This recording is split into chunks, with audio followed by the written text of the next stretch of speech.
Hello friends, business एडोमा तपाईँहरूको स्वागत छ। मेरो नाम साहिल निधि।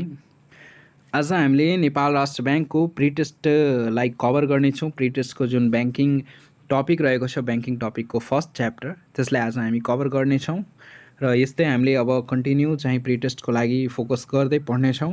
प्रिटेस्टमा के छ भने प्रिटेस्ट पास हुन एकदमै इजी रहेको छ। प्रिटेस्टमा एमसिक्यू सोध्ने गर्छ। एमसिक्यूले खास गरेर के चेक गर्छ, तपाईँको कन्सेप्ट क्लियर छ कि छैन। एमसिक्यू जति पनि बनाउन सकिन्छ, तपाईँको जति सिलेबस रहेको छ त्यसमा लाखौँ एमसिक्यू क्रिएट गर्न सकिन्छ। अब त्यो क्वेसनलाई पढ्ने सम्भव त भएन, त्यही भएर चाहिँ तपाईँले मेन कन्सेप्टमा ध्यान दिनुपर्छ। तपाईँको कन्सेप्ट यदि क्लियर छ भने तपाईँले कुनै पनि एमसिक्यू इजिली सल्भ गर्न सक्नुहुन्छ। अब जुन बिगनर्सहरू छ तिनीहरूलाई लाग्न सक्छ कि कसरी चाहिँ हाम्रो कभर हुन्छ, त्यसको लागि तपाईँलाई प्र्याक्टिस चाहिन्छ र तपाईँको कन्सेप्ट क्लियर हुनुपर्छ। तपाईँले हेर्न सक्नुहुन्छ कि जसले 2-3 चोटि इक्जाम दिइसकेको छ भने त्यसले प्रिटेस्ट नपढ्दा पनि हुन्छ, किनभने तिनीहरूले इजिली तिनीहरूको कन्सेप्ट क्लियर भएको हुन्छन् र तिनीहरूले कुनै पनि एमसिक्यू हेर्दा तुरन्तै सल्भ गर्न सक्छन्। सो मेनली चाहिँ लगभग 60% जति कन्सेप्चुअल क्वेसन हुन्छ, त्यही भएर तपाईँले मेनली कन्सेप्टमा फोकस गर्ने। त्यसपछि डेली एउटा सेट नेपाल राष्ट्र ब्याङ्कको एउटा सेट प्रतिदिन सल्भ गर्नुपर्ने हुन्छ र तपाईँको कन्सेप्ट क्लियर भइसकेपछि र प्र्याक्टिस गर्नु भएमा तपाईँको प्रिटेस्ट इजिली कभर भइहाल्छ। 10-15 दिनमा यो कभर हुन्छ। ल आजको टपिक हामी स्टार्ट गरौँ। सबैभन्दा पहिला त ब्याङ्क भनेको के हो, ब्याङ्कलाई बुझ्नुभन्दा दुईवटा शब्दलाई बुझ्नुपर्छ। एउटा हुन्छ सरप्लस, एउटा हुन्छ डिफिसिट। सरप्लस सेक्टर भनेको जहाँ रुपैयाँ धेरै भएको हुन्छ, कुनै पनि व्यक्तिलाई आफ्नो रुपैयाँ जम्मा गर्नु छ भने, आफ्नो इन्कमबाट केही रुपैयाँ जम्मा गर्नु छ भने त्यो सरप्लस सेक्टरभित्र पर्छ। कुनै पनि कम्पनी छ, त्यसलाई फ्युचर रिस्कलाई कम गर्नको लागि रुपैयाँ जम्मा गर्नु छ भने त्यो के भित्र पर्छ, सरप्लस सेक्टरभित्र। र डिफिसिट सेक्टर भनेको जहाँ रुपैयाँको कमी हुन्छ, जसलाई रुपैयाँ चाहिएको हुन्छ। कुनै पनि व्यक्ति छ जसलाई रुपैयाँ आफ्नो वित्तीय दायित्व फाइनेन्सियल लाइबिलिटिजहरू पुरा गर्नका लागि रुपैयाँ चाहिएको छ भने त्यो डिफिसिट सेक्टरभित्र पर्छ। वा कुनै कम्पनी छ जसलाई रुपैयाँको कमी छ, त्यसलाई फ्युचर इन्भेस्टमेन्टको लागि रुपैयाँ चाहिएको छ भने त्यो डिफिसिट सेक्टरभित्र पर्छ। र यो दुईटै सेक्टरलाई मिलाउने काम सरप्लस सेक्टरबाट रुपैयाँ जम्मा गरी डिफिसिट सेक्टरमा लगानी गर्ने काम कसले गर्छ, ब्याङ्कले। र यसै प्रक्रियालाई ब्याङ्किङ भनिन्छ। ब्याङ्कले के गर्छ भने डिपोजिट कलेक्ट गर्छ, सरप्लस सेक्टरबाट निक्षेप स्वीकार गर्छ। जब कुनै पनि व्यक्तिले रुपैयाँ जम्मा गर्छ ब्याङ्कमा, त्यसलाई निक्षेप भनिन्छ। र ब्याङ्कले कर्जा परिणत गर्छ, त्यो निक्षेप जम्मा गरेर के गर्छ, कर्जामा लगानी गर्छ। मानौ डिफिसिट सेक्टरबाट ब्याङ्कले 12% को ब्याज लिन्छ भने डिपोजिट सेक्टरबाटमा तिनीहरूलाई सरप्लस सेक्टरमा 5% को ब्याज तिर्नुपर्ने हुन्छ। यहाँबाट 12% ब्याज लियो र सरप्लस सेक्टरमा 5% को ब्याज तिर्यो र बिचको जुन ब्याज बचेको छ त्यो के भयो त, ब्याङ्कको प्रफिट भयो। यो पुरै प्रक्रिया छैन, यसमा सेन्ट्रल ब्याङ्कको पनि इन्भल्भमेन्ट हुन्छ, अन्य केही इन्भल्भमेन्ट छ। यो पछि आउने नेक्स्ट क्लासमा हामीले बुझ्नेछौँ। तर यति बुझ्नुहोस् कि ब्याङ्कले कारोबार कसरी गर्छ, ब्याङ्क भनेको के हो र ब्याङ्कले कुनै पनि अर्थतन्त्रमा जुन वित्तीय कारोबार गर्छ, बिच मध्यस्थको रूपमा कारोबार गर्छ सबै सेक्टरहरूको बिचमा, त्यसलाई के भनिन्छ, ब्याङ्क।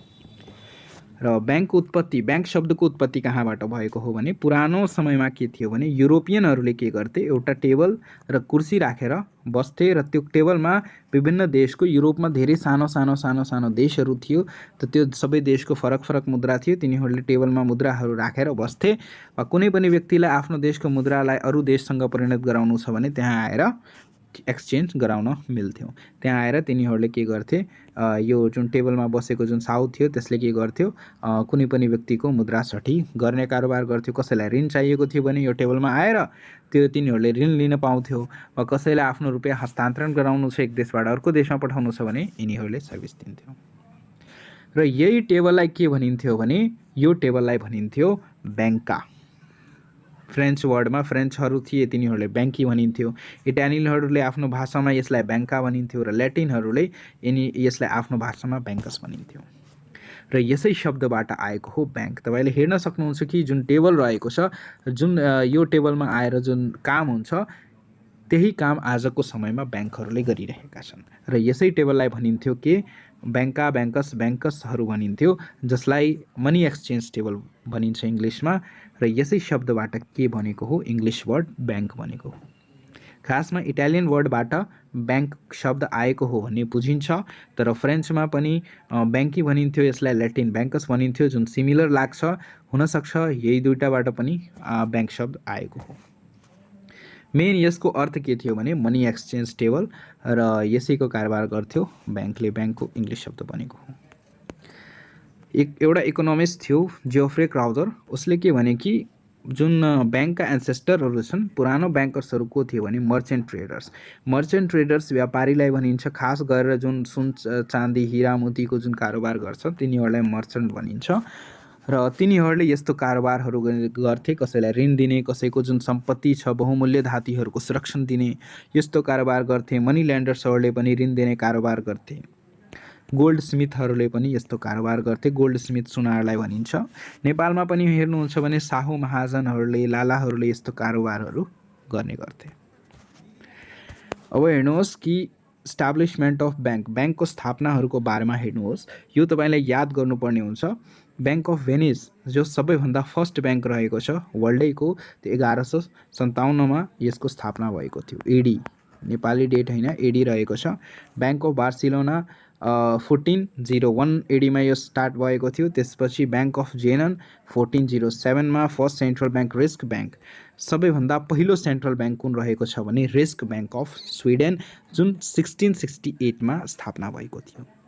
र नोबेल प्राइज पनि यसै ब्याङ्कको, इकोनोमिक्समा नोबेल प्राइज यसै ब्याङ्कको नाममा दिने गर्दछन्। Economics and risk bank Nobel prize यसै ब्याङ्कको नाममा दिने गर्दछ। र यो सबैभन्दा पहिलो ब्याङ्क थियो, पहिलो सेन्ट्रल ब्याङ्क थियो। त्यसपछि सबैभन्दा पहिले जुन आजको ब्याङ्कहरूले कारोबार गर्छन्, विभिन्न किसिमको चल्ती खाता, त्यसपछि मुद्दती खाताहरू दिने गर्दछन्। वा सेन्ट्रल ब्याङ्कले जुन कारोबार गर्ने रिजर्भको, यस्तो कारोबारहरू कसले गर्थ्यो भने जुन आजको मोडर्न टाइममा तपाईँले ब्याङ्किङ कारोबार हेर्न सक्नुहुन्छ भने त्यो मोडर्न ब्याङ्क, ब्याङ्क अफ इङ्ल्यान्डबाट सुरु भएको हो। त्यही भएर यसलाई के भनिन्छ, ब्याङ्क अफ इङ्ल्यान्डलाई मोडर्न ब्याङ्क भनिन्छ, जुन 1694 1694 एडीमा यसको स्थापना भएको थियो।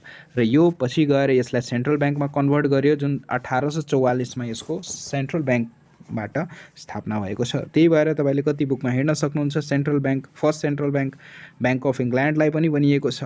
वा कुनै ब्याङ्कको बुकमा हेर्न सक्नुहुन्छ रिस्क ब्याङ्क अफ स्विडेनलाई। तर तथ्याङ्क अनुसार जुन रिस्क ब्याङ्क अफ स्विडेन छ यही के थियो भने फर्स्ट सेन्ट्रल ब्याङ्क थियो। त्यसपछि bank of England modern bank र मोडर्न सेन्ट्रल ब्याङ्कको रूपमा स्थापना भएको ब्याङ्क कुन हो त ब्याङ्क अफ इङ्ल्यान्ड। त्यसपछि रोयल ब्याङ्क अफ स्कटल्यान्ड 1728 यसको स्थापना भएको थियो। त्यसपछि ब्याङ्क अफ हिन्दुस्तान जुन एसियाको सबैभन्दा फर्स्ट ब्याङ्क थियो 1770 स्थापना भएको थियो। यो ब्रिटिसहरूले इन्डियामा स्थापना गरेका थिए। त्यसपछि वर्ल्ड ब्याङ्क ग्रुपको कुरा गरौँ। वर्ल्ड ब्याङ्क ग्रुपको स्थापना 1944 भएको छ। इन्टरनेसनल मोनेटरी फन्डको 1945 भएको छ। यसको बारेमा पनि हामीले डिटेलमा कुरा गर्नेछौँ। यति बुझौँ यसको स्थापना कहिले भएको छ भने एसियन डेभलपमेन्ट ब्याङ्कको 1966 भएको छ। एसियन इन्फ्रास्ट्रक्चर ब्याङ्कको 2060 यो धेरै पटक सोध्ने गर्छ। वर्ल्ड ब्याङ्कको स्थापना कहिले भएको हो, इन्टरनेसनल ब्याङ्कको स्थापना, Asian development bank, Asian infrastructure ब्याङ्कको स्थापना कहिले भएको, यस्तो प्रश्नहरू धेरै सोध्ने गर्दछ। त्यही भएर यो एकदमै इम्पोर्टेन्ट रहेको छ। त्यसपछि नेपालमा यसको ब्याङ्किङ हिस्ट्री हेरौँ। एन्सियन्ट पिरियडमा साहु महाजनहरूले ब्याङ्किङ बिजनेस गर्थ्यो र त्यो टाइममा बाटर सिस्टम थियो। पुरै विश्वभरिमा जब ब्याङ्कको स्थापना भयो त्यो कुन समयमा भयो, जब चाहिँ हरेक व्यक्तिले आफ्नो आर्थिक कारोबारहरू गर्न थाले। तिनीहरूले आफ्नो धान उब्जाउने र धान वा कसैले आलु उब्जाउने, त्यसले के गर्थ्यो भने धानको सट्टामा यसले धान दिन्थ्यो र यसले आलु दिन्थ्यो। किनभने त्यस समयमा मुद्रा थिएन, बाटर सिस्टम थियो। यसलाई बाटर सिस्टम भनिन्छ। तपाईँले क्वेसन पनि सोध्न सक्छ कि बाटर सिस्टम भनेको के हो। वस्तुमा जुन एक्सचेन्ज गर्ने गर्छन्, वस्तुमा आर्थिक क्रियाकलाप गर्छन्, त्यसैलाई के भनिन्छ बाटर सिस्टम। पहिला बाटर सिस्टम थियो, नेपालमा पनि बाटर सिस्टम थियो। त्यही भएर साहु महाजनले कर्जा दिन्थे र कर्जाको जुन ब्याज थियो त्यो के को रूपमा, लेबर। कुनै पनि व्यक्ति छ कर्जा दिएको छ भने त्यसलाई आफ्नो खेतमा काम गर्न लगाइदिने, त्यसपछि ब्याजको रूपमा घी लिने। कसैले घीको उत्पादन गर्दैछ भने त्यससँग घी लिने, कसैले धानको उत्पादन गर्दैछ भने जे उत्पादन तिनीहरूको भइरहेको छ भने त्यस कर्जा दिएर त्यसबाट तिनीहरूले रिकभर गर्थे। रामशाहको पालामा हेर्न सकिन्छ यो 10% क्यासमा कर्जा प्रदान गर्थ्यो भने इन्भेन्ट्रीमा यानि कि वस्तुहरूमा 20% ब्याज दरमा कर्जा प्रदान गरिन्थ्यो। त्यसपछि नेपालमा जुन सबैभन्दा पहिलो जुन ऋण दिने संस्था थियो त्यो को थियो भने तेजरथ अड्डा। यो राणा शासनको कालमा स्थापना भएको थियो। तेजरथ हड्डा प्राइम मिनिस्टर यस टाइममा प्रधानमन्त्री को थिए भने रणदीप सिंह कुँवर र राजा थिए सुरेन्द्र वीर विक्रम शाह। यस संस्थाले के गर्थ्यो भने 5% कर्जा प्रोभाइड गर्थ्यो केमा सुन चाँदीमा। सुन चाँदीको जुन ज्वेलरीहरू छ त्यसमा 5% को कर्जा 5% ब्याज लिएर यसले कर्जा प्रोभाइड गर्थ्यो। तर यो जेनरल पब्लिकको लागि थिएन, यो खासतर जुन राज परिवारमा काम गर्ने जुन कारोबारीहरू थिए, दरबारहरूमा काम गर्ने जुन कारोबारीहरू थिए तिनीहरूको लागि मात्र यो एभाइलेबल थियो यो सर्भिसेसहरू।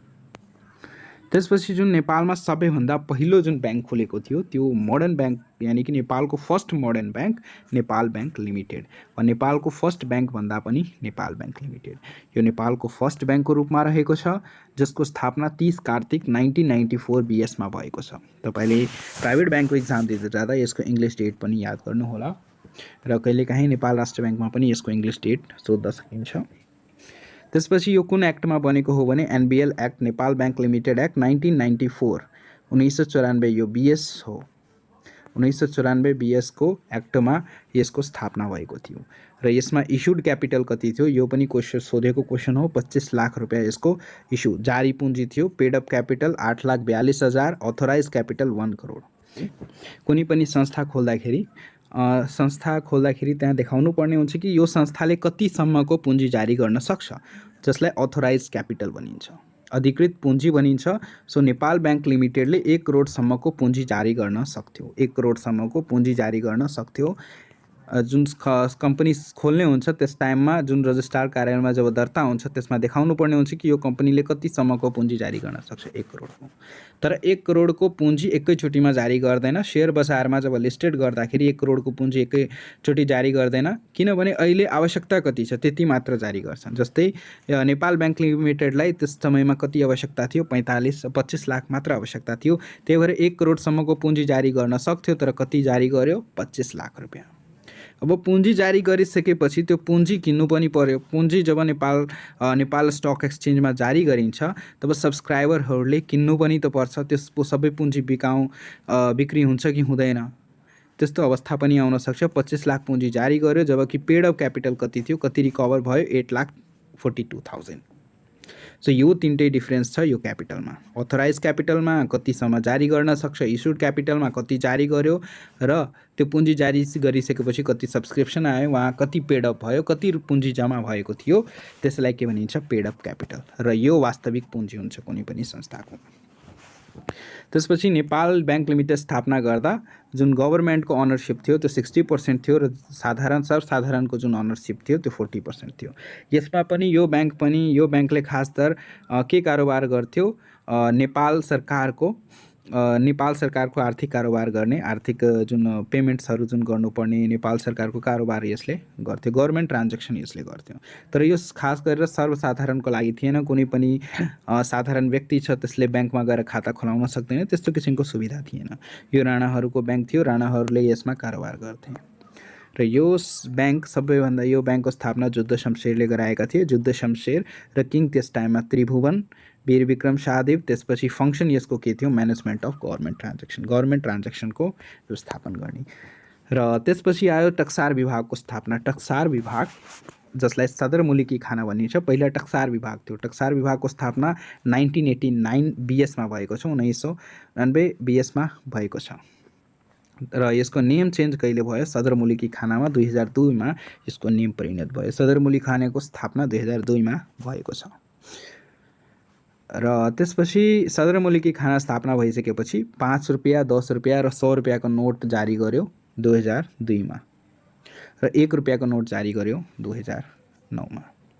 र त्यस टाइममा जुन यो मुद्राहरूको जुन गभर्नरको रूपमा कारोबार गर्थे, गभर्नरको हुन् कि जसले मुद्रामा सिग्नेचर गर्छन् हैन, मुद्रा जारी गर्छ भने त्यो हो गभर्नर, जसलाई पहिला खजान्चिज भनिन्थ्यो।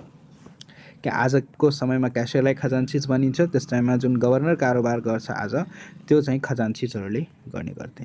त्यसपछि रोयल प्रेस्ट राजगुरु नै, देशको राजगुरु नै खजान्चिजको रूपमा कारोबार गर्थे।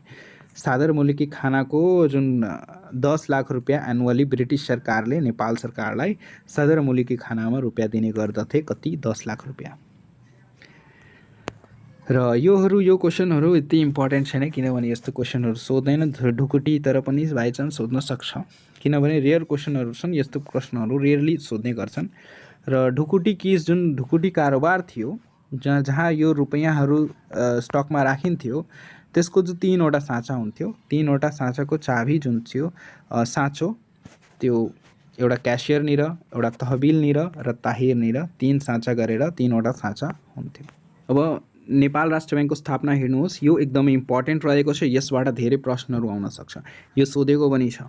नेपाल राष्ट्र ब्याङ्कको स्थापना 26 अप्रिल 1956, इङ्ग्लिस डेट पनि एकदमै इम्पोर्टेन्ट। यसको नेपाली डेट पनि एकदमै इम्पोर्टेन्ट रहेको छ, यो याद गर्नुहोला। 14 वैशाख 2013 यसको नेपाल राष्ट्र ब्याङ्कको स्थापना।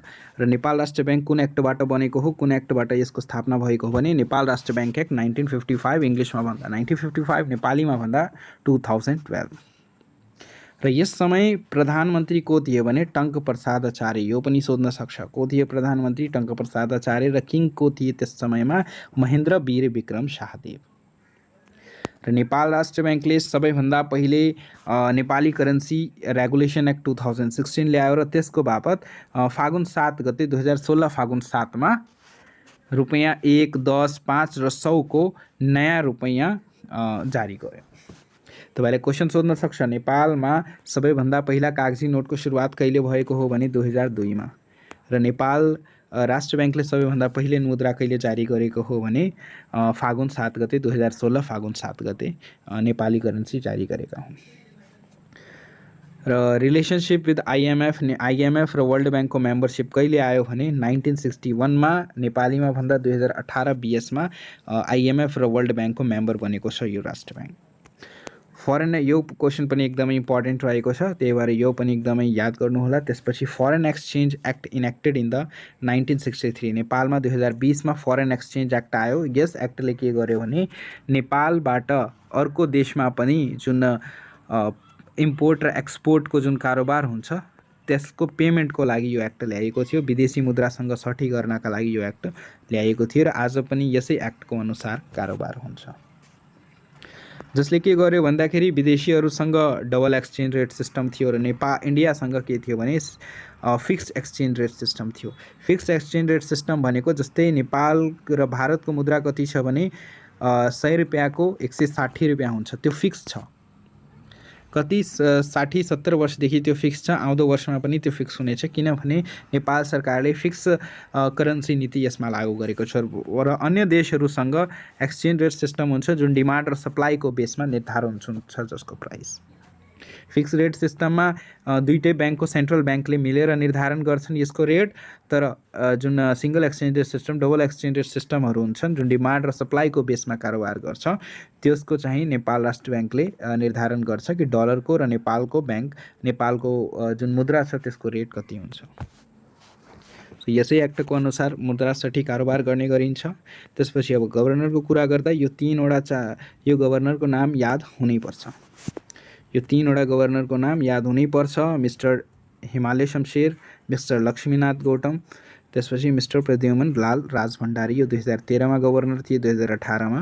त्यसपछि अब 16th गभर्नर को थिए सीए महाप्रसाद अधिकारी, हालका गभर्नर हुन्। हालको गभर्नरभन्दा पहिले पूर्व गभर्नर को थिए भने डाक्टर चिरञ्जीवी नेपाल, यो 16th थिए, यो पनि याद गर्नुपर्छ। त्यसपछि सर्टेस्ट पिरियडको लागि गभर्नर को थिए भने मिस्टर दिपेन्द्र बहादुर, यो सायद 6 महिनाको लागि मात्र गभर्नर भएका थिए। र सीए महाप्रसाद अधिकारी कहिले नियुक्त भएका थिए भने 2076 मा। अब यिनको कार्यकाल सक्छ र नयाँ गभर्नर आउनेछन् यस वर्षमा। त्यसपछि फर्स्ट डेभलपमेन्ट ब्याङ्क विकास ब्याङ्क, सबैभन्दा पहिलो विकास ब्याङ्क कुन हो भने नेपाल इन्डस्ट्रियल डेभलपमेन्ट ब्याङ्क। यसको स्थापना 2016 मा भएको थियो र यो राष्ट्र वाणिज्य ब्याङ्कसँग 2075 मा के भयो, मर्ज भइहाल्यो, मिलिहाल्यो नेपाल राष्ट्र वाणिज्य ब्याङ्कमा। त्यसपछि सेकेन्ड कमर्सियल ब्याङ्कको कुरा गरौँ भने राष्ट्रिय वाणिज्य ब्याङ्क सेकेन्ड कमर्सियल ब्याङ्क रहेको छ। तपाईँलाई क्वेसन सोध्न सक्छ, फर्स्ट कमर्सियल ब्याङ्क कुन हो? त्यो Nepal bank limited. Second commercial bank राष्ट्रिय वाणिज्य ब्याङ्क। र फुल गभर्नमेन्टको अनरसिपमा खुलेको फर्स्ट ब्याङ्क रहेको छ राष्ट्रिय वाणिज्य ब्याङ्क। फुल अनरसिपमा खुलेको फर्स्ट कमर्सियल ब्याङ्क कुन हो त राष्ट्र वाणिज्य ब्याङ्क।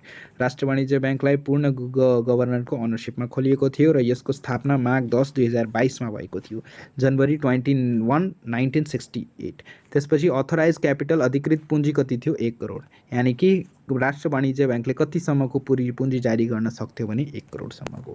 त्यसपछि कृषि विकास ब्याङ्कको स्थापना भयो। कृषि विकास ब्याङ्कको स्थापना 2024 माघ 7 गते भएको हो। 2019मा के थियो भने सहकारी ब्याङ्कको स्थापना भएको थियो र त्यसै सहकारी ब्याङ्क ऐन बमोजिम कृषि विकास ब्याङ्कको स्थापना भएको थियो 2019मा। त्यसपछि यसलाई कमर्सियल ब्याङ्क यानि कि कमर्सियल ब्याङ्कको रूपमा कारोबार गर्न थाल्यो कृषि ब्याङ्क, र यो स्थापना भएको थियो सहकारी ऐन 2017 अनुसार 2019मा यसको स्थापना भएको थियो सरकारी ब्याङ्कको रूपमा। त्यसपछि यो कमर्सियल ब्याङ्क बन्न गयो 2024मा। सो स्थापना काल भन्दाखेरि यही भन्ने 2024 माघ 7 गते। त्यसपछि वाणिज्य ब्याङ्क प्रमोसन कमिटीको स्थापना 2025मा भएको थियो, यो पनि एकदम इम्पोर्टेन्ट छ। त्यसपछि डबल एक्सचेन्ज रेट सिस्टम नेपालमा 2034मा लागू भएको थियो। डबल एक्सचेन्ज रेट सिस्टम यानी कि नेपालमा पनि के हुन्छ एक्सचेन्ज रेट सिस्टमको रेट तोक्ने, त्यसपछि सेन्ट्रल ब्याङ्कमा पनि जहाँको जुन देश छ त्यसमा पनि दुईटैले मिलेर के गर्थे भने एक्सचेन्ज रेट सिस्टम तोक्थे। आफ्नो आफ्नो अनुसार तिनीहरूले डिमान्ड र सप्लाईको बेसिसमा तिनीहरूले एक्सचेन्ज रेट तोक्ने गर्थे, जसले गर्दा चाहिँ के हुन्छ भने त्यो मुद्राहरू डिफ्रेन्ट पर्ने गर्थे। यो देशमा अर्को र अर्को देशमा गएर डिफ्रेन्ट हुन्थ्यो। त्यसलाई डबल एक्सचेन्ज रेट सिस्टम भनिन्छ र 2034मा यसको डबल एक्सचेन्ज रेट सिस्टम ल्याएको थियो। यो के भन्छ यो त्यति इम्पोर्टेन्ट छैन, तैपनि यो सोध्न सक्छ कहिलेकाहीँ। त्यसपछि repealing dual exchange rate system, single exchange rate system जुन इफेक्टिभ थियो सबै देशमा एउटै त्यो मुद्रा कन्भर्ट हुने, त्यसलाई के भनिन्थ्यो सिङ्गल एक्सचेन्ज रेट सिस्टम। त्यो 2038-20मा ल्याइएको थियो। त्यसपछि आयो नेपालमा सबैभन्दा ठुलो चेन्ज आयो लिबरलाइजेसन पोलिसी। लिबरलाइजेसन पोलिसी 2041 र 42मा आएको थियो। यो आर्थिक वर्ष 41-42 को आर्थिक वर्ष यानी 2041 सालको आर्थिक वर्षमा यो लिबरलाइजेसन पोलिसी ल्याइएको थियो। यो लिबरलाइजेसन पोलिसी ल्याउने फाइनेन्स मिनिस्टर को थियो भने प्रकाश चन्द्र लोनी। र लिबरलाइजेसन पोलिसीको अर्थ के हुन्छ?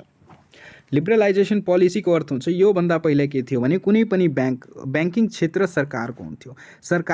सरकारको पुरा कन्ट्रोल हुन्थ्यो ब्याङ्किङ क्षेत्रमा। अब ब्याङ्किङ गभर्नमेन्टको कन्ट्रोलबाट प्राइभेटको कन्ट्रोलमा दिनुलाई के भनिन्छ लिबरलाइजेसन पोलिसी। लिबरलाइजेसनमा पोलिसीमा के हुन्छ भने गभर्नमेन्टले पनि कन्ट्रोल गर्छ, गभर्नमेन्टले पनि आफ्नो बिजनेस गर्छ र त्यसपछि प्राइभेट कम्पनीहरूले पनि बिजनेस गर्छ। यानी कि पहिला ब्याङ्किङ क्षेत्रमा मात्र गभर्नमेन्टले लगानी गर्थ्यो भने अब के हुन्छ भने ब्याङ्किङ क्षेत्रमा प्राइभेट सेक्टरहरूले विदेशीहरूले पनि लगानी गर्न सक्छन्।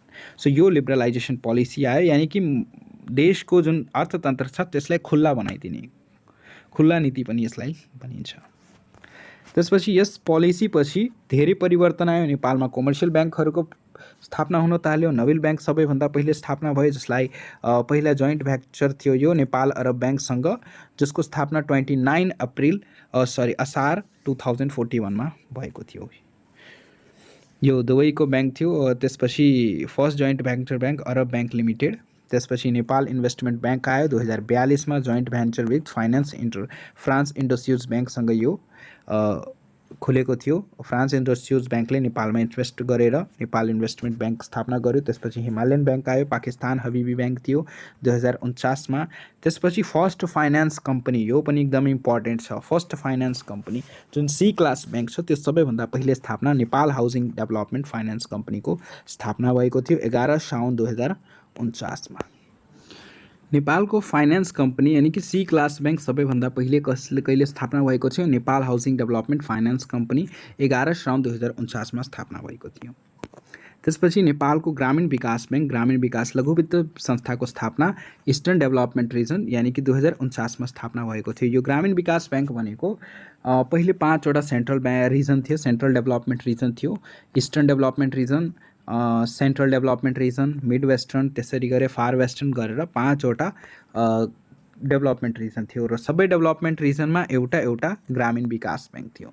र त्यो ग्रामीण विकासको स्थापना कहिले भएको हो भने 2049 सालमा र यो ग्रामीण विकास सबैलाई मर्ज गरेर एउटा ब्याङ्क बनाएको छ हालमा।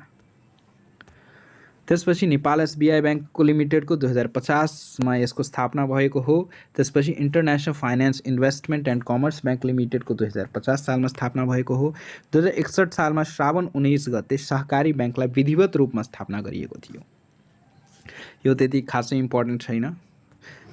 त्यसपछि 2075 मा इन्फ्रास्ट्रक्चर ब्याङ्क डेभलपमेन्ट ब्याङ्कको स्थापना भएको थियो। इन्फ्रास्ट्रक्चर डेभलपमेन्ट ब्याङ्क जसले इन्फ्रास्ट्रक्चरमा लगानी गर्छ, इन्फ्रास्ट्रक्चर भनेको पूर्वाधारमा लगानी गर्छ, जस्तै रोडमा, ट्रान्सपोर्टेसनमा, त्यसपछि ब्रिजहरू बनाउनुमा, पुलहरू बनाउनुमा, हाइड्रो इलेक्ट्रिसिटीमा, यस्ता इन्फ्रास्ट्रक्चरहरूमा लगानी गर्नेलाई के भनिन्छ? Infrastructure bank.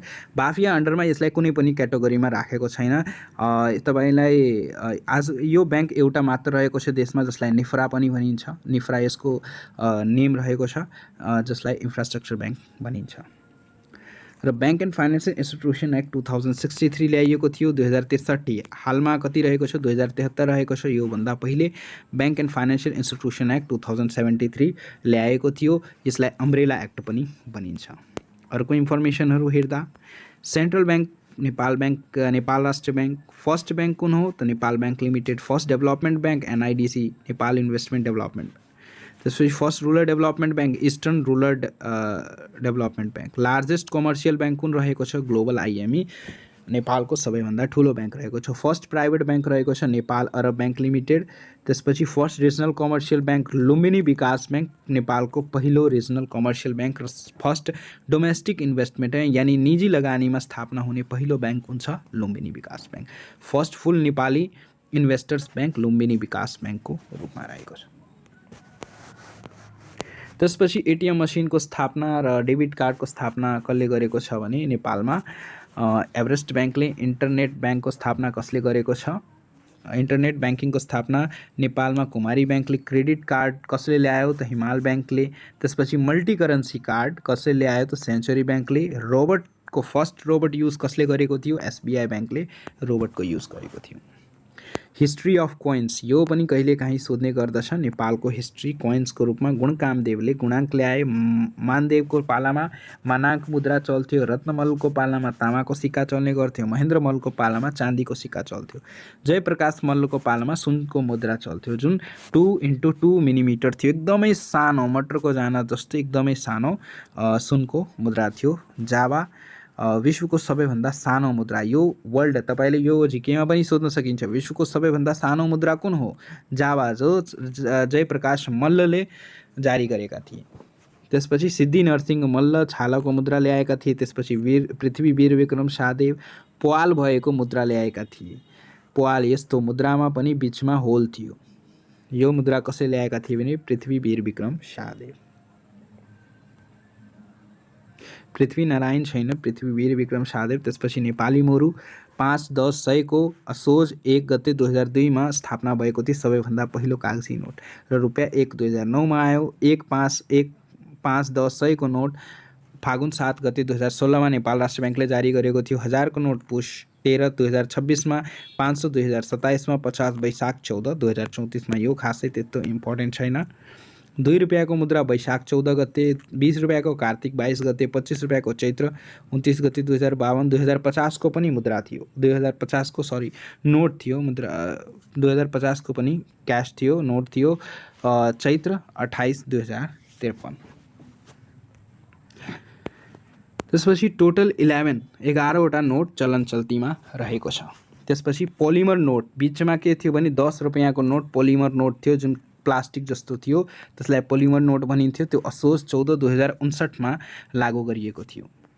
त्यसपछि डिपार्टमेन्ट इस्यु नोट। कुन डिपार्टमेन्टले नोट इस्यु गर्छ भने करेन्सी म्यानेजमेन्ट डिपार्टमेन्टले नोट इस्यु गर्छ। क्लिनेस्ट नोट भनेको के हो भने क्लिनेस्ट नोट भनेको जस्तै कि नेपाल राष्ट्र ब्याङ्कले क्लिन नोट पोलिसी ल्याएको छ। रुपियाँमा केही पनि डिफेक्ट आयो भने, अलिकति फाटेको छ भने त्यो तुरन्तै ब्याङ्कमा गएर त्यसलाई एक्सचेन्ज गर्न सकिन्छ, चेन्ज गराउन सकिन्छ। केही भिजेको रुपियाँ छ वा केही गलेको रुपियाँ छ भने त्यस्तो रुपियाँलाई पनि तुरन्तै ब्याङ्कमा गएर एक्सचेन्ज गराउन सकिन्छ। सो त्यस्तो जुन पोलिसी हुन्छ त्यसलाई क्लिन नोट पोलिसी भनिन्छ। र कुनै पनि देशको यदि जति नोट सफा हुन्छ, जति नयाँ नोट्सहरू हुन्छ, त्यो नोट्स क्लिनेस्ट नोट भयो। र कुन देशको सबैभन्दा क्लिनेस्ट नोट रहेको छ भने फ्रान्सको सबैभन्दा क्लिनेस्ट नोट छ। डर्टिएस्ट नोट ताइवानको रहेको छ, त्यहाँ एकदमै गलेको सडेको रुपियाँहरू पनि चल्छन्। कहाँको? ताइवानको। टक्सार विभागमा गल्ती गरेको सिक्कालाई के भनिन्छ? फिडो भनिन्छ। फिडो टक्सार विभागमै जहाँ रुपियाँ प्रिन्ट हुन्छ त्यही मिस्टेक भएको छ भने त्यसलाई फिडो भन्ने। Which body was change of currency exchange during the Rana period? Rana पिरियडमा करेन्सी एक्सचेन्ज कुन निकायले गर्थ्यो भने सराफखानाले। नेपाल इस्यु कोइन्स, इङ्ग्लिस र नेपालीमा दुवैमा कोइनलाई इस्यु गर्ने कहिलेदेखि लागू भयो भने श्रावण 1 2063देखि। गभर्मेन्ट इस्यु नेपाल सरकार नोट, नेपाल सरकार लेखेर नोट। पहिला राजाको नोट आउँथ्यो, राजाको फोटो बनेको हुन्थ्यो, श्री 5 को सरकार लेखिएको हुन्थ्यो।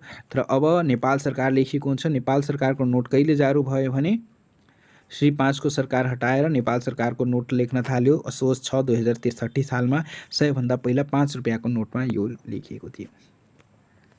त्यसपछि government decided to print Sagarmatha, राजाको फोटो हटाएर राजाको जुन मुकुट छ त्यो हटाएर सगरमाथाको पिक्चर राख्ने चलन राख्ने कहिलेदेखि डिसाइड भयो भने माघ 25 2063देखि। त्यसपछि the name of the programs initiated reform central bank program. नेपालको के थियो भने सबै ब्याङ्कहरू डुब्न थालेको थियो, सरकारी ब्याङ्कदेखि प्राइभेट ब्याङ्कदेखि पुरै मार्केट ध्वस्त भइसकेको छ। सो त्यसलाई रिकभर गर्नका लागि एउटा प्रोग्राम ल्याइयो, central bank reform program, bank reform program, financial sector reform program. त्यो मङ्सिर 2057मा त्यो प्रोग्राम ल्याइएको थियो। यो वर्ल्ड ब्याङ्क, IMF र अन्य इन्टरनेसनल अर्गनाइजेसनसँग यो प्रोग्राम चलाएको थियो। त्यसपछि agriculture bank get licence, agriculture ब्याङ्कले 1 क्लासको लाइसेन्स कहिले प्राप्त गर्यो? चैत्र 3 2062मा एग्रिकल्चर ब्याङ्कले कमर्सियल ब्याङ्कको लाइसेन्स प्राप्त गर्यो।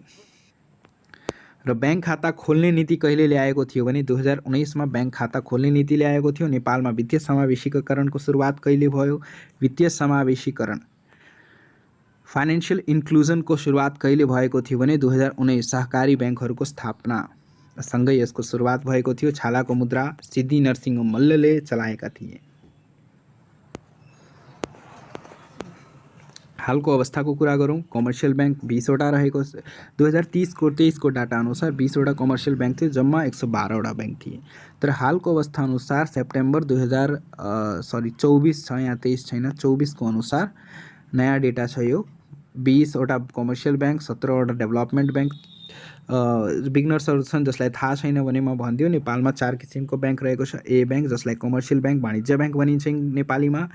बी ब्याङ्क भनेको बी क्लास ब्याङ्क जसलाई ख वर्गको ब्याङ्क भनिन्छ, डेभलपमेन्ट ब्याङ्क विकास ब्याङ्क भनिन्छ। सी क्लास ब्याङ्कलाई वित्तीय ब्याङ्क भनिन्छ, वित्तीय संस्था।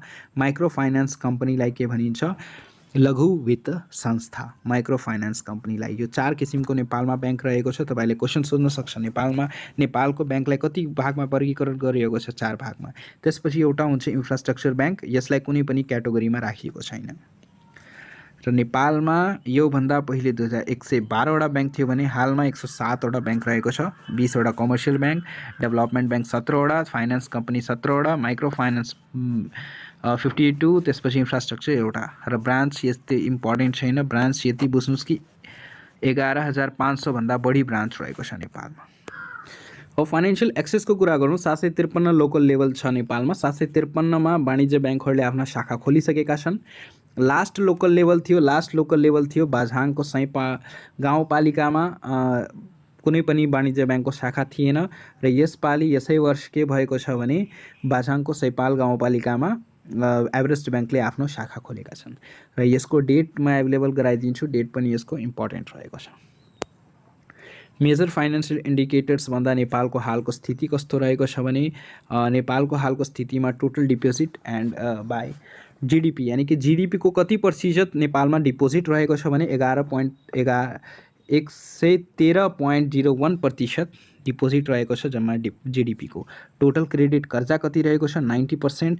टोटल क्रेडिट टोटल डिपोजिट 80.24% रहेको छ, यानी कि कर्जा र डिपोजिटको रेसियोमा डिपोजिटको कति प्रतिशत लगानी कर्जामा भएको छ भने 80.24%। सीडी रेसियो भनेको क्रेडिट डिपोजिट रेसियो 78% रहेको छ। सीडी रेसियो भनेको क्रेडिट र डिपोजिट रेसियोलाई भनिन्छ। 78.80% रहेको छ। त्यसपछि फिक्स्ड डिपोजिट, टोटल डिपोजिट।